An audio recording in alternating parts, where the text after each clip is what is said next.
The number one priority for TCU this bye week is learning how to run the football. Oh, yeah, it's Locked On Horned Frogs. Play my music.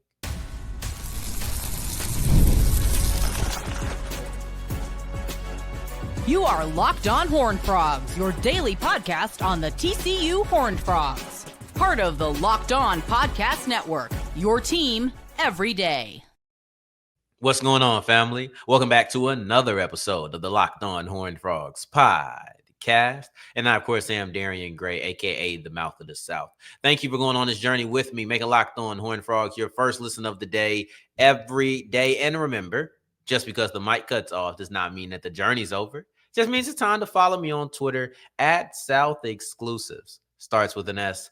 Ends with an S. And it's the bye week. That means we have no game tomorrow. Also means we don't have a post-game podcast tomorrow. That part's a little bit sad. But just because the TCU Horned Frogs do not play does not mean that you don't have games to watch. We'll wrap up today's episode with two games in particular you need and must watch. Segment 2 is all about the TCU Horned Frogs looking to be back-to-back two-time Big 12 champions in women's basketball. But this whole thing starts off with, what does TCU need to do in the bye week? And in my opinion, after a week of thought, after a week of deliberation, it's actually quite clear. I'm disappointed I didn't come with it earlier. TCU needs to learn how to run the football this week. Going in from this bye week, as they sit there and they, probably have a lighter load during practice, they need to, of course, get healthy. That's probably the number one thing you need to do. But the question that was posed to me during the post-game podcast is, what does TCU need to work on this bye week? And it was something that, honestly, I sat with for a long time. I sat with for days. I was asked this last Saturday. Today, I come to you on Friday with what I believe is a clear answer to that question. They need to learn how to run the football. It's just not something that they've done consistently enough throughout this year. Let me read to you some stats. TCU has only had a 100-yard rusher twice. 8 games into the season, TCU has had an 100-yard rusher 2 times. One was game 1 with Kevorian Barnes. He had 113 yards. That was the game where he had that explosive 75-yard touchdown. It just felt like everything was working that day. And I know that makes up the lump sum of his yardage, but they also kind of scaled back running with him. He just didn't run the football a lot. So that was one thing that was applicable early in the season, is that TCU just had a running back by committee situation. That's not enough. So yes, you had that one time with him. Then Barnes has 100 yards versus Baylor. Those are the 2 times. And you could easily point to, well, you also got to feed Battle. You also got to feed Payne, right? Like, you could point to these things if you wanted to, and they'd be slightly valid. Like maybe the 81 yards for Kansas State. That could have been better. That was because of situation. Like, you can point to all of these things, but at the end of the day, you're 8 games into the season.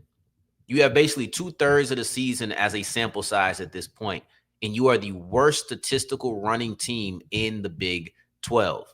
And I don't think it's because of talent. When I say that TCU needs to learn how to run the football, I don't think that they need to teach Kevorian Barnes or Jeremy Payne how to run outside zone. I don't think they need to learn how to run the RPO. I actually think that Kendal Briles needs to learn to just focus on the run game at times. That's what I think. I don't care what the method is. Sometimes you get ran out of the building. Kansas State, now you can't run the football. And it sucks because you were running the ball very well versus Kansas State. Arizona State, you just got absolutely shut down. But I think that the majority of the games are kind of in the middle. You could point to the SMU game in which Trent Battle led the team with 60 yards, but you also had Jeremy Payne, who had a solid day in that game. So, like, there's different ways to look at it. So Battle had 60 that day. Jeremy Payne had 53. Together, they hit 113. It was a solid day rushing. But I think overall, in general, just take out the case by case. Take out the you got shut down running, so you stop. Take out the you got ran out of the game, so you stop. Take the comparing and combining. Those doggone C's is getting me, no? But take all of that out. TCU has the least amount of rushing yards in the Big 12, and they have amongst the lowest amount of rushing attempts in the Big 12.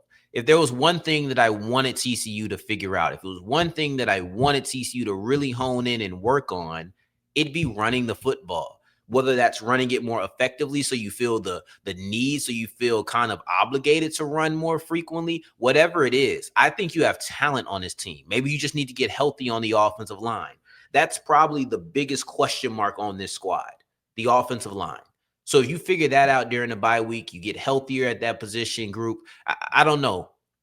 But coming out of this and going into the 4-game stretch that's really going to be tough for you, you need to run the football. And that's the thing that I have for them to work on the most. The reason that this was difficult, the reason it was hard to get to is because, A, I didn't think about it immediately. I know that these running backs are very talented. So I didn't think to learn how to run the football. I didn't think about play calling.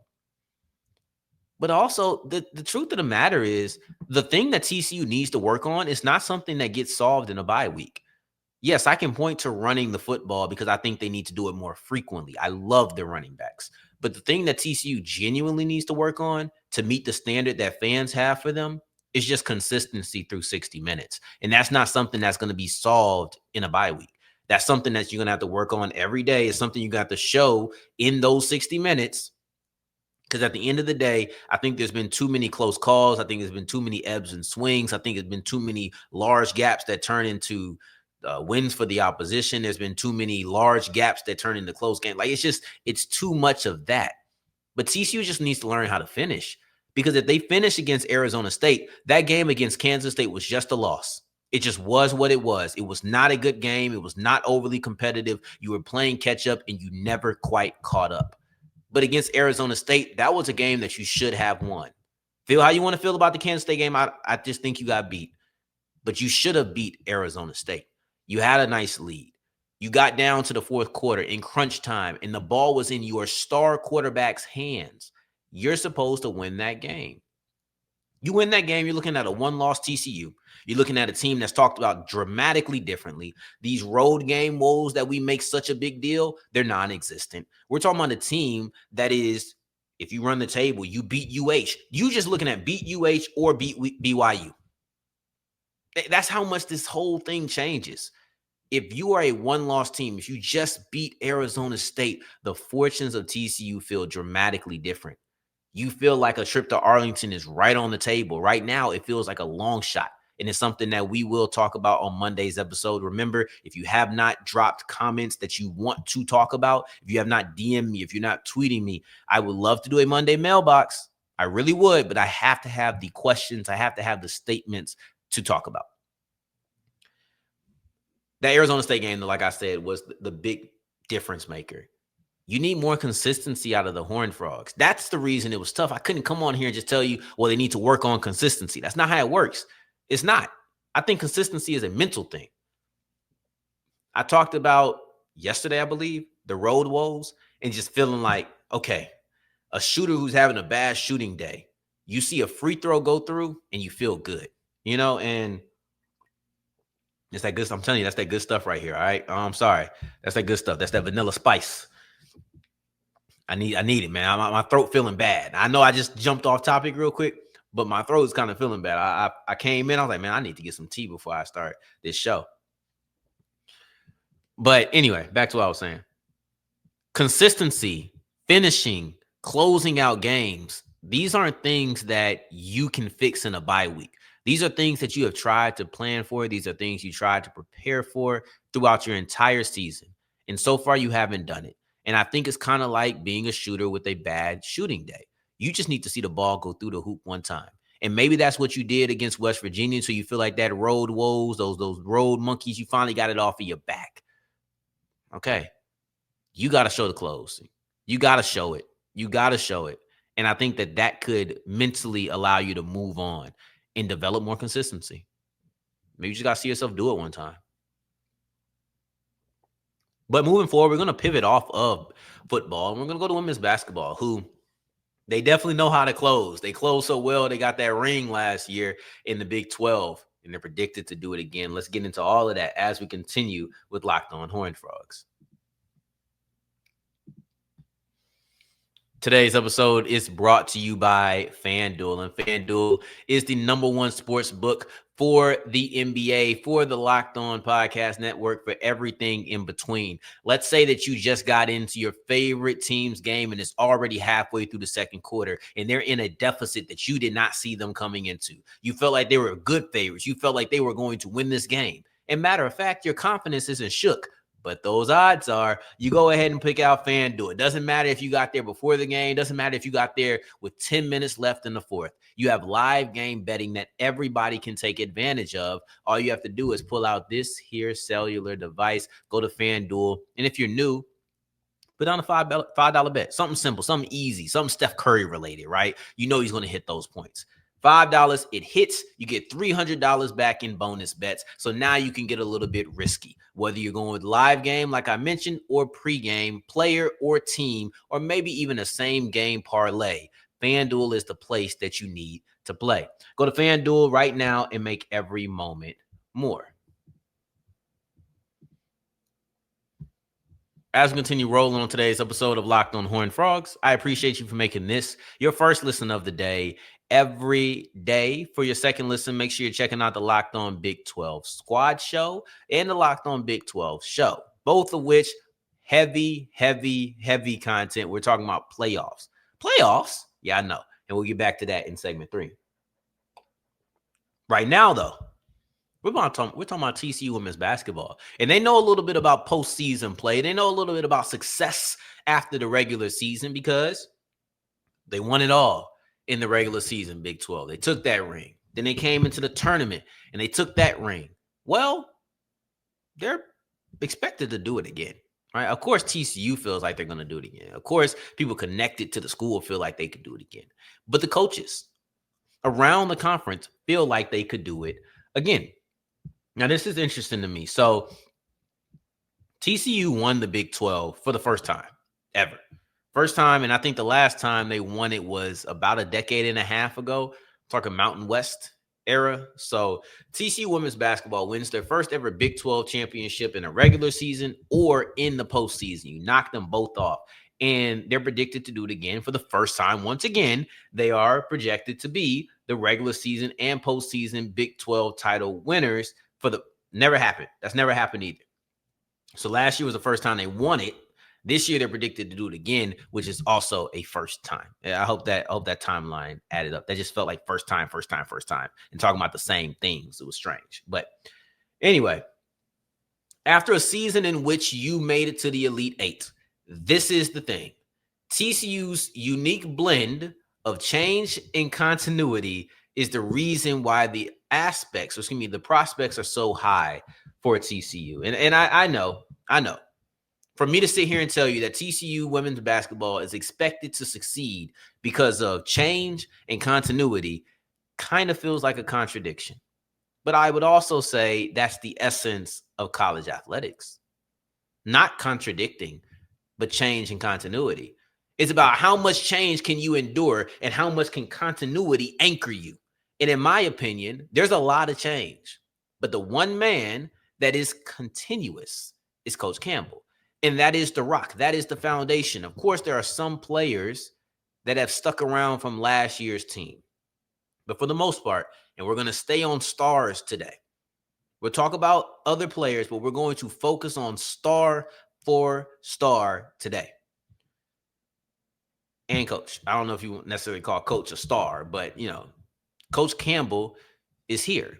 And I think that the expectation for TCU to repeat, that's highly on him.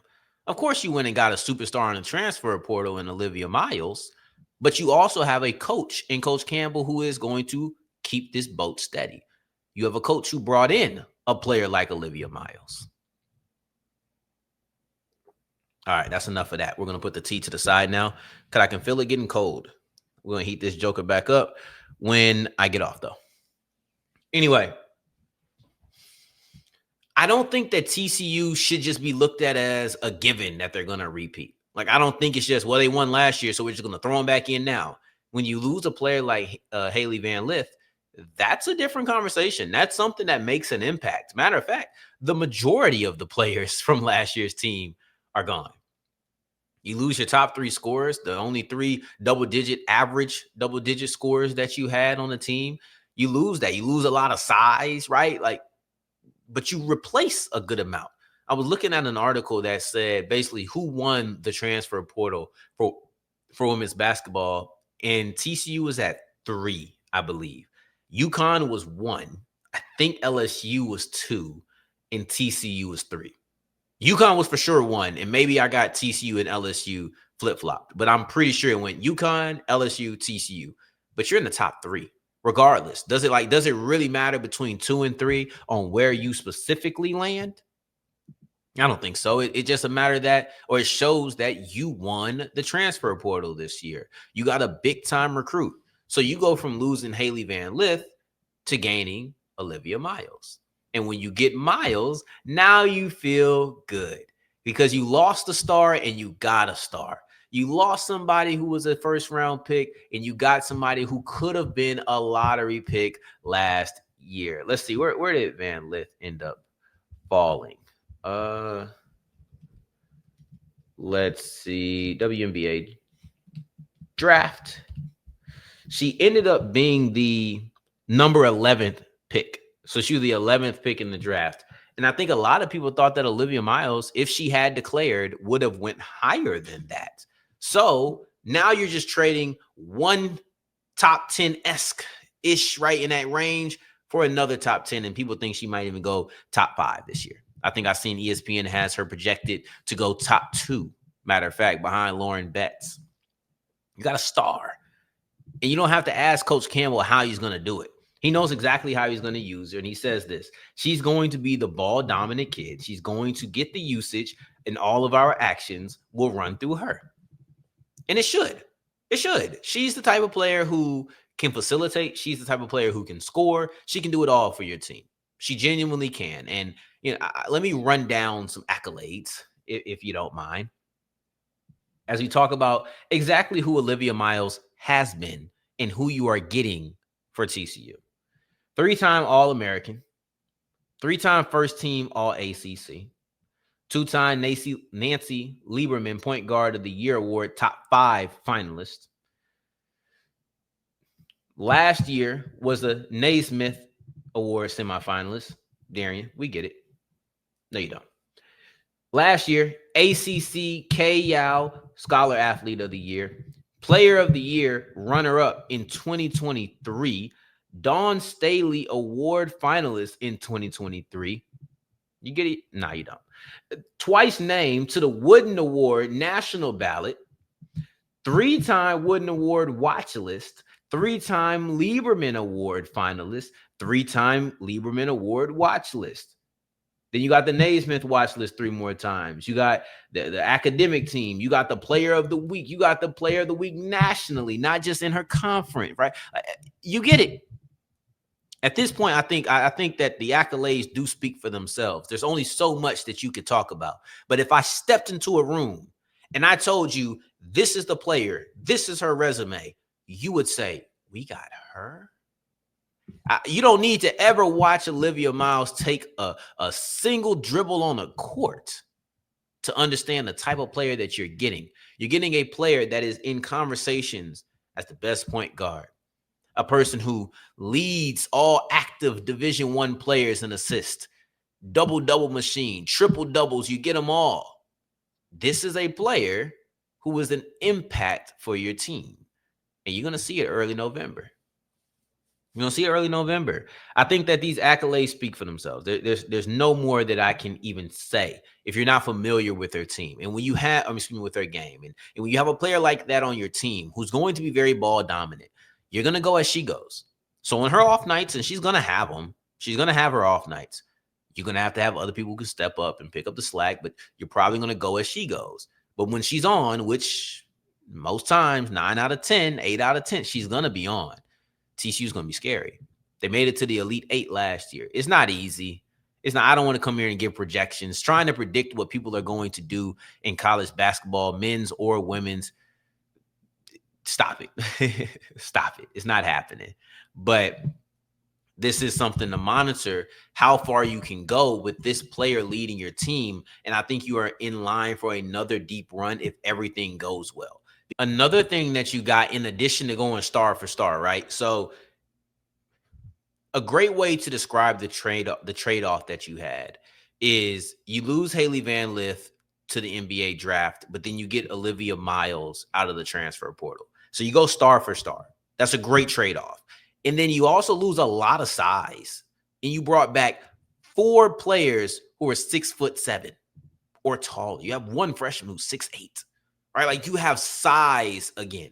So you lose a lot of size, you gain a lot of size. You lose a star, you gain a star, and you still keep Coach Campbell. So when I say in the beginning that TCU women's basketball's expectation to run it back like a Jey Uso intro, it's about continuity and change. Those two are contradicting descriptions, I know, but it's also the essence of college basketball.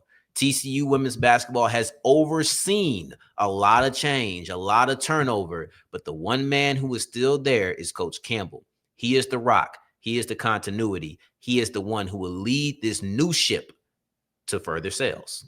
Now, as we transition back into football, I know TCU's on a bye week. We're chilling, we're relaxing, but there are games that are important to the Horned Frogs and games that you need to watch. I'll lay them out for you with 2 specific that could change the tide of TCU season as we continue with Locked On Horned Frogs.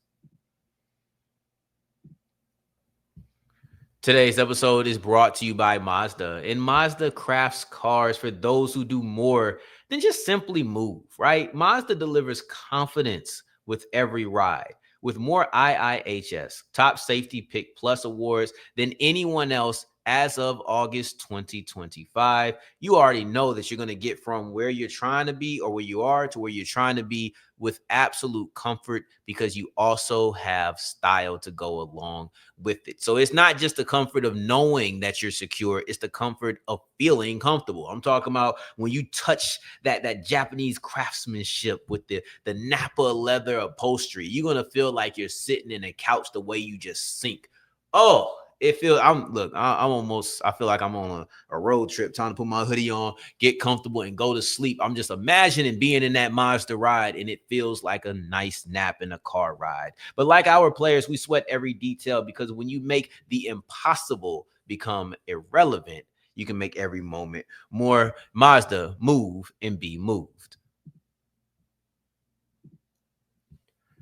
As we're wrapping up today's episode of Locked On Horned Frogs, I appreciate you for making this your first listen of the day every day, making it all the way to segment 3. And I thank you 2 times for that. We on this road trip, and now we in that final stretch. Everybody's back awake. Everybody sees the exits before you hit where you trying to be. This is that final stretch. And I understand this is a bye week. This is a game or a week in which you feel like, all right, TCU's got it off. I can just chill. Maybe I go watch whatever I want to watch. I just put the multi-view on. But when you're on your multi-view, when you're breaking down and realizing what games it are that you want to watch, please make sure that you have these 2 matchups on your multi-view. I don't care where they are, what order it is, just please make sure you have it. This week at 11 a.m., or excuse me, 12 Central Time. That's a weird start time. TNT. 12 Central, noon, Arizona State, Iowa State. You need Iowa State to win. You need Iowa State to win. The other game that you need to watch comes on at 2:30. It's on Fox. Texas Tech versus Kansas State. This is a bit of a toss-up for me. I'm not sure how I feel about it, and I'll tell you why towards the end. But first, let's get into Arizona State versus Iowa State. It's simple. It's plain. It's like you've already played Arizona State and you lost. You haven't played Iowa State. You could win. That's simple. Like that's what when I say it's simple, it doesn't have to be complex. When it comes to TCU, of course, you can watch good games. Like I think that Utah versus Cincinnati game is going to be good, and you should probably watch that. It's late, 9:15 Central. Real quick, you're probably looking for Cincinnati to win just to knock down Utah once more. But everything around this is how can TCU be the only 2-loss team that's out there? What can they do? And let's be realistic. I don't think West Virginia is beating UH, right? Like, I think that UH is solid. I think UH is going to be around. I think that they have TCU is probably the toughest game they have left. I think they win every other one with ease. I really do. So, yeah. Anyway, right now, BYU and Cincinnati sit alone at 5-0. Sit alone at 5-0. Houston is at, it's so weird for me to say Houston, by the way. I call them UH all the time. But UH is at 4-1. Tech, 4-1. TCU, Utah, Arizona State, Kansas State. That's 4 schools who are at 3-2. 4 schools who are at 3-2. You already lost to Arizona State. You already lost to Kansas State. So now you have Utah, who you don't face, but they're playing Cincinnati. And honestly, I think their schedule is kind of ridiculous, if I'm not mistaken. They play Cincinnati, then they play Baylor. They play Kansas State, and they play Kansas. So it's not crazy, but I think they lose to Cincinnati this week, and I think they just kind of get out your way. That's what I think. That's Utah. Arizona State needs to lose, so they have 3 losses. Kansas State, the reason it's kind of a toss-up for me, the reason it becomes a tad bit difficult on do you want Kansas State to win or do you want I just catch a brain fart on who they're playing. Kansas State or Tech. Yes, do you want Kansas State or Tech to win? So Tech is one of those one-loss teams where you do need them to catch another loss. The reason I say I kind of want Kansas State to win, despite the fact that Kansas State winning means a team that has the bye week, or excuse me, has the tiebreaker over you, does still have a tie with you. The reason I want Tech to go ahead and lose is because they play BYU the next week, and I feel like they can get down to 3 losses. I don't know what happens if Tech is at 2 losses with TCU. I don't know. But if Tech has 3 losses and TCU wins out, different conversation. But yeah, so that's a 3-loss Texas Tech. Kansas, on the other hand, or excuse me, Kansas State, on the other hand, they play Utah. They lose to Tech, or they beat Tech, and they lose to Utah. They're a 3-loss team. I don't think that's crazy. The game is at Utah. It's about, look, you got to look forward. If TCU is going to make this run, if TCU is going to be able to find their way to Arlington, it feels like a long shot. It genuinely does. But if you have a few things bounce your way, it's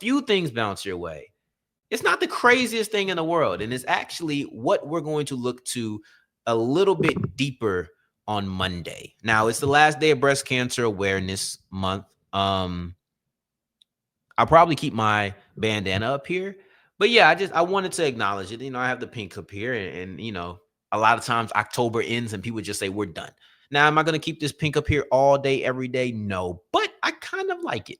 So I'm going to keep it up here as long as I feel like it. And just tell you the truth, I'm kind of a hoarder. So this may end up going on for a while. But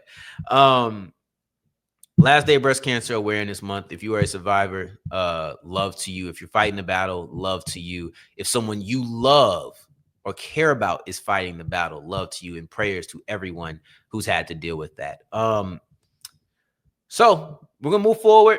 These are the games you need to watch. We'll be back recapping what that looks like and also previewing the 4-game stretch, as well as what it takes for TCU, how the odds changed when we're talking about their playoff chances after this week. I think if Utah loses, I think if Kansas State loses, if Utah loses, and if Arizona State loses, you feel pretty good. Really, those Kansas State, Arizona State teams, if they lose, you say, okay, the 2 teams that beat me no longer have a tie with me. So now I'm back in controlling that part of my destiny. But still a lot to do, man. Still a lot to do. You go beat UH, though, they're a 2-loss team that loses the tiebreaker to you. We'll see. We'll get into it on Monday. In the meantime, in between time, until the next time we hear each other, family, take care, stay blessed. Peace.